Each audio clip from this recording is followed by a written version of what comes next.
Russia-Ukraine news. Food shortages in Africa could worsen as a result of the conflict between Russia and Ukraine. Food prices in Nigeria and other African countries are expected to rise, according to the U.S. Agency for International Development, USAID. Isabel Coleman, the Deputy Administrator for Policy and Programs at USAID, addressed the media on Thursday to discuss the decision. Because, she explained, Russia had recently withdrawn from the Black Sea Grain Initiative. The Black Sea Grain Initiative was established in July 2022 after Russia invaded Ukraine, a nearby country and fellow important grain supplier. The agreement made it possible for the three major Ukrainian Black Sea ports of Odessa, Chornomorsk, and Yuzhny Pivdeny to ship commercial quantities of food and fertilizer, including ammonia. According to Coleman's predictions, the price increase would have a disproportionately negative impact on developing countries that rely heavily on grain imports from Ukraine. Putin's missile and drone attacks on Ukraine's stored grains in the weeks after Ukraine opted out of the program, according to the Ukrainian government, damaged 180,000 metric tons. She claims that there is enough grain to sustainably feed over 12 million people for an entire month. It is critical for countries that import grains to keep in mind that grains are a global commodity with a global price. According to Coleman, rising food prices are being caused in part by Russia's removal of one of the world's largest breadbaskets, Ukraine, from the market. There was a gradual decline in global food prices following the implementation of the Black Sea Grain Initiative agreement, but since Russia withdrew from the agreement, food prices have been on the rise again. All countries are affected, but the poorest ones, especially those with large populations who must rely on food imports, feel the pinch the most. Because it would theoretically prevent the transfer of grain from Ukraine to Nigeria and other developing nations, Coleman warned that removing Russia would have disastrous effects on food security. Only 20% of the grains earmarked for the world's poorest countries actually made it there, she says. The other 65% went to developing countries. The United States government created Feed the Future as a strategy to invest in food security and make nations more robust to food crises after the 2008 food crisis shook global food security.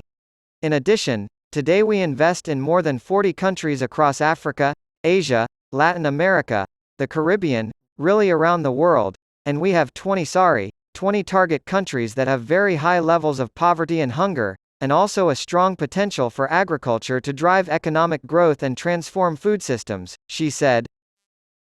Coleman claims that USAID is investigating potential substitutes to the Danube for Ukrainian grain exports. Financial transactions involving sanctioned individuals are monitored by a small division of the Treasury, which is overburdened with paperwork and often criticized for being too lenient. As one of the largest superyachts in the world, Le Grand Blue's owner is worried about the upcoming hurricane season in the Caribbean. The British government sanctioned Russian-born oil tycoon Eugene Schvidler last year in part due to his long association with Roman Abramovich, who is accused of enjoying a cozy relationship with Vladimir Putin. Schvidler is the owner of a 113-meter yacht.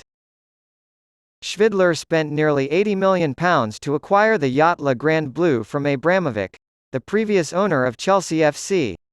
When it was docked in New York, some visitors complained that it blocked their views of Liberty Island.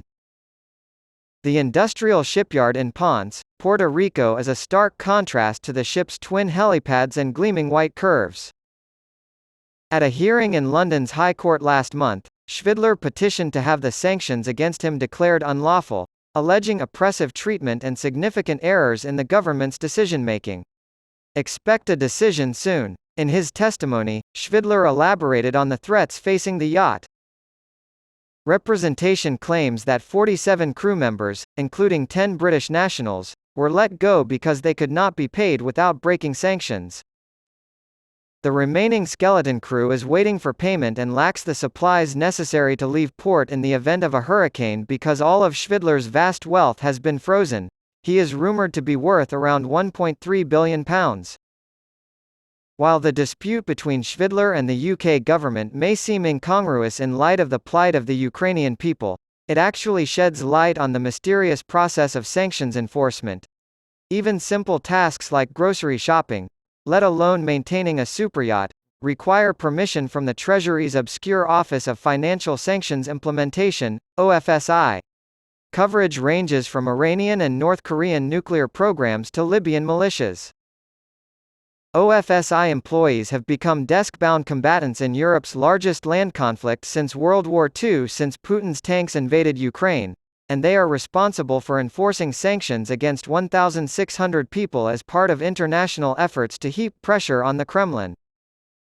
A tedious but increasingly important part of their job is running a licensing system that is straightforward in concept. The assets of designated individuals on the UK sanctions list are frozen unless they have been granted an exemption to cover basic living expenses. Customers can get their banks to approve potentially fraudulent transactions by filling out a form and receiving a license in return. Transactions may be permitted for humanitarian or life-saving reasons, as well as in extraordinary circumstances.